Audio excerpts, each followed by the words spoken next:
یہ پہلی مرتبہ میں ہی اکھڑ گئی کہ باپ نے ہمیں جڑا کئی دفعہ اس طرح سے کر لیا، ہم تو ایک دن بھی نہ گئے، ہم تو نہ منہ چڑھا کے بیٹھے۔ یہ عالم ہے ہمارے عوام کا۔ ایک تو پڑھنا لکھنا نہیں، چلیے پرانا سا دور تھا، پیچھے کا دور تھا، اس دور میں اتنے زیادہ پڑھنے لکھنے کے رواج نہیں تھے۔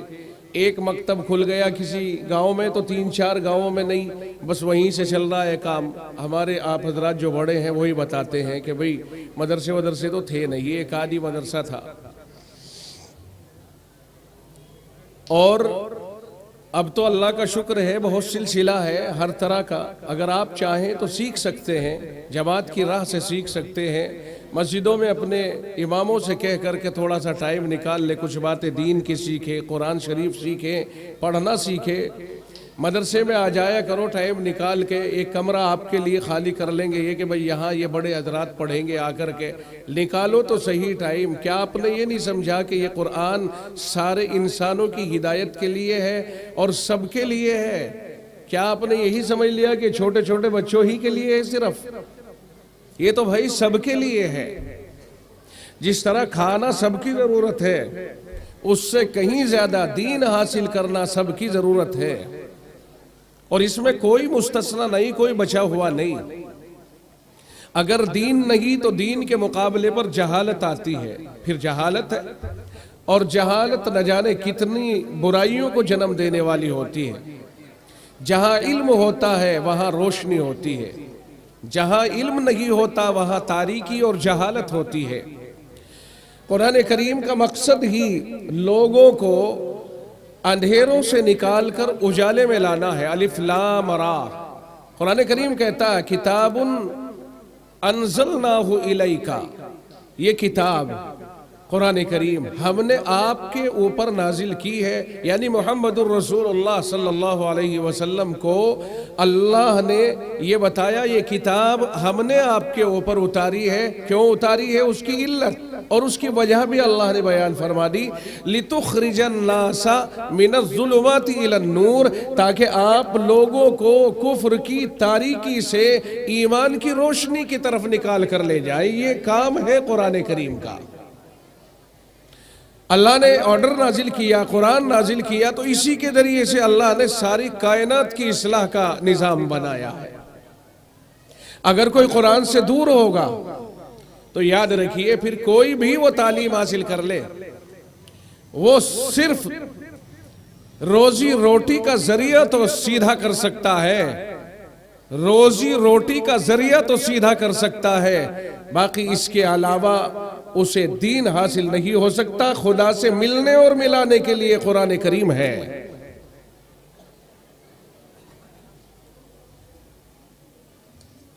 مثال کے طور پر ڈاکٹری کا پیشہ اختیار کیا،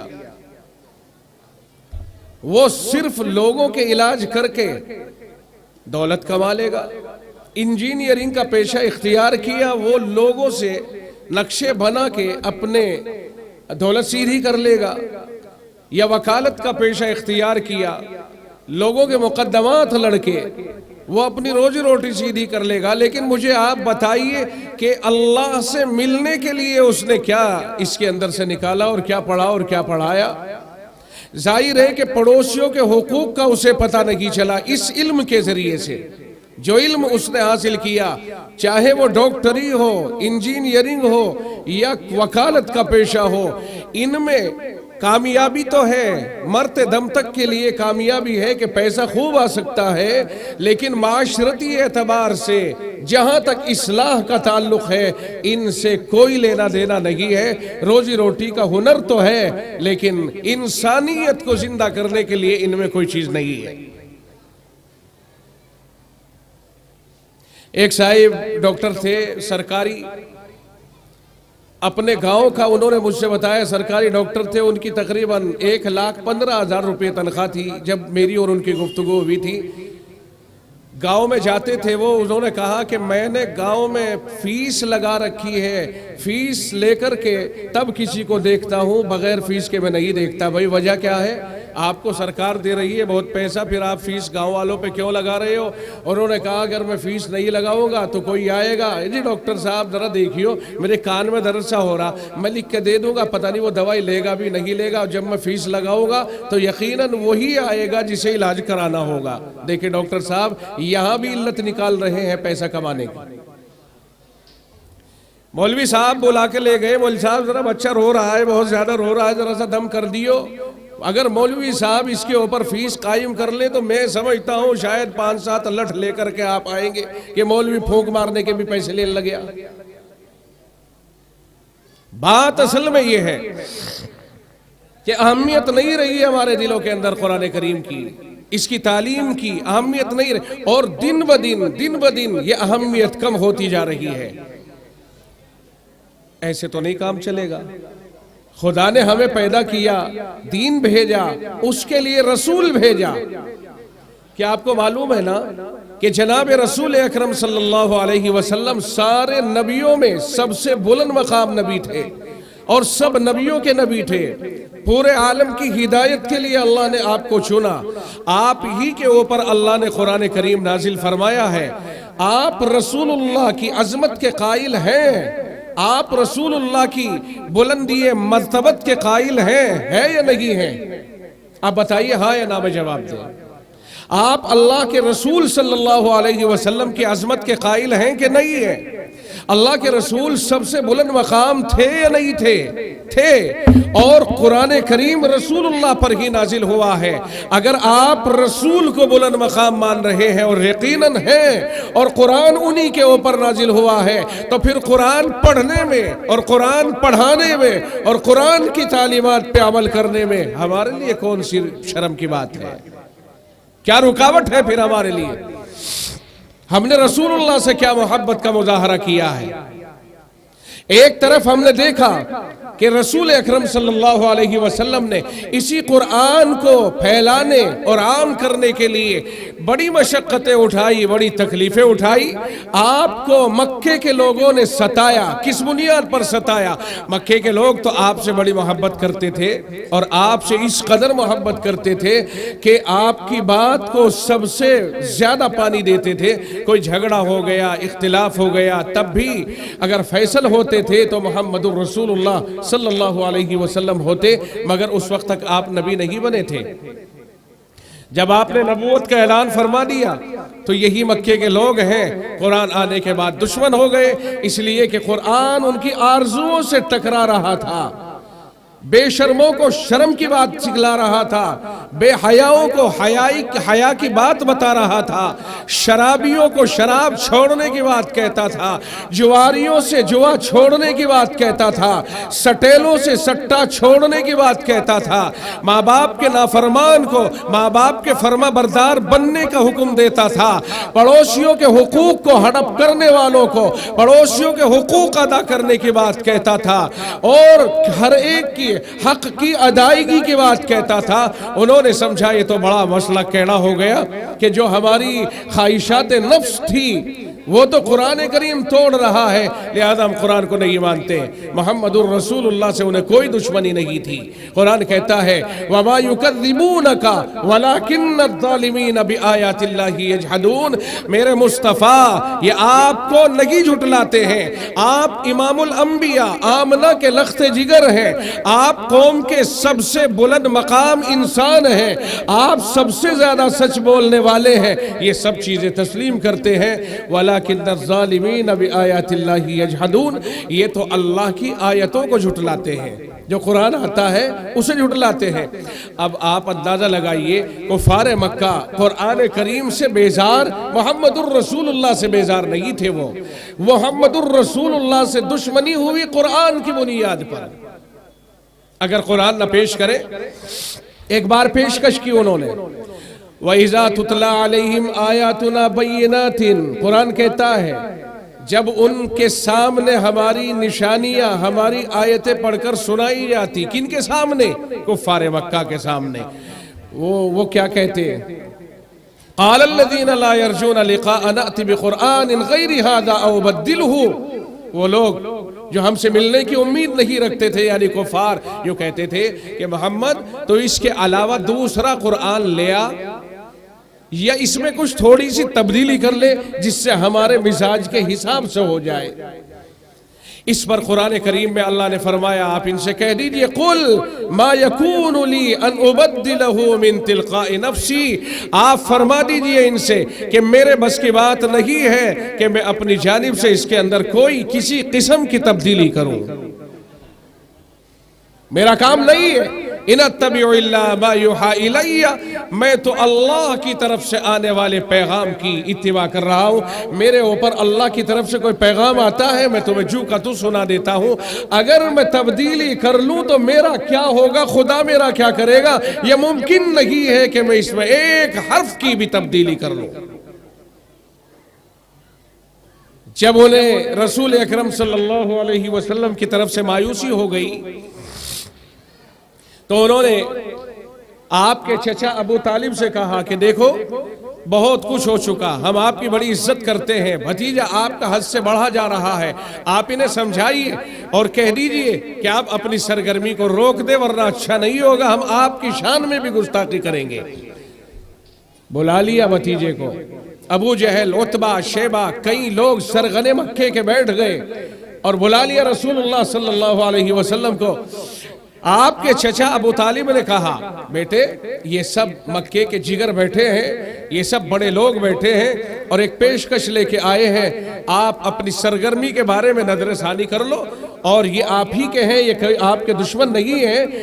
آپ نے ارشاد فرمایا چچا جان اگر ایک ہاتھ کے اوپر میرے سورج اور دوسرے ہاتھ کے اوپر چاند رکھ دیا جائے اور پھر مجھ سے کہا جائے کہ تم اس سرگرمی کو روک دو تو یہ ممکن نہیں ہے کہ میں اس تعلیم سے اور اس تبلیغ سے اور اس قرآن کی تعلیم کو آگے بڑھانے سے ایک قدم بھی پیچھے ہٹ سکوں۔ اور آپ صلی اللہ علیہ وسلم کی آنکھوں میں آنسو آ گئے، آپ اٹھے اور چل دیے۔ چچا نے آپ کا دامن پکڑ لیا، فرمایا کہاں جاتے ہو بیٹے، کہاں جا رہے ہو؟ آپ نے ارشاد فرمایا کہ تم نے مجھے کھرا سا جواب دے دیا اور تم نے ان کی ہاں میں ہاں ملا لی، اس لیے میں صرف اپنے رب پر بھروسہ کرتا ہوں اور میں آخری دم تک اللہ کے کلام کو لوگوں تک پہنچاتا رہوں گا چاہے میرا کچھ بھی بنے۔ چچا نے کہا بیٹے اگر یہ بات ہے تو پھر اپنا کام کرتے رہیے، میں مرتے دم تک تیرے ساتھ ہوں، اور ان سے کہا کہ جاؤ جو تم سے ہوتا ہو کرو۔ ایک کافر ابو طالب کفر پر مرا ہے، رسول اکرم صلی اللہ علیہ وسلم کا آخری دم تک ساتھ دینے والا، آپ کے ساتھ مل کر کے آپ کی محبت میں شعب ابی طالب میں 3 سال قید کے گزارنے والا، مشقت کے ساتھ گزارنے والا، مگر رسول اللہ کا ساتھ نہیں چھوڑتا ہے، کہتا ہے کچھ بھی ہو بھتیجے میں آخری دم تک تیرے ساتھ رہوں گا، لیکن مقدر میں ایمان نہیں تھا، ایمان نہیں لایا۔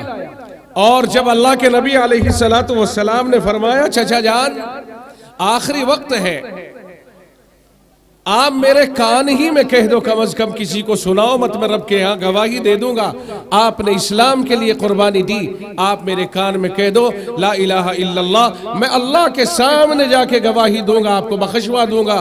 تو لوگوں نے ابو طالب کو ملامت کی، لو صاحب آخر میں بھتیجے کے دین سے ڈر کر کے اور دوزخ سے ڈر کر کے اپنے بڑوں کا دین چھوڑ رہا ہے، یہ دیکھیو شرم مار گئی ابو طالب کو، کہنے لگے بھتیجے تیری بات 100% صحیح ہے، لیکن اگر یہ ڈر نہ ہوتا کہ میرے مرنے کے بعد یہ عورتیں بھی مجھے تانا دیں گی تو یقیناً میں تیرا دل ٹھنڈا کر دیتا اور کلمہ پڑھ لیتا۔ اور یہ کہہ کر کے یہ کہتا ہوا کہ میں اپنے ابو باپ داداؤں کے دین پر مر رہا ہوں، اور یہ کہتے کہتے اس کی روح قبض ہو گئی۔ رسول اکرم صلی اللہ علیہ وسلم نے زور لگا دیا، اپنی انتھک کوششیں کی، جبریل دوڑ کر کے آئے، جب آپ کو دیکھا کہ غمگین بیٹھ گئے کہ جس چچا نے آخری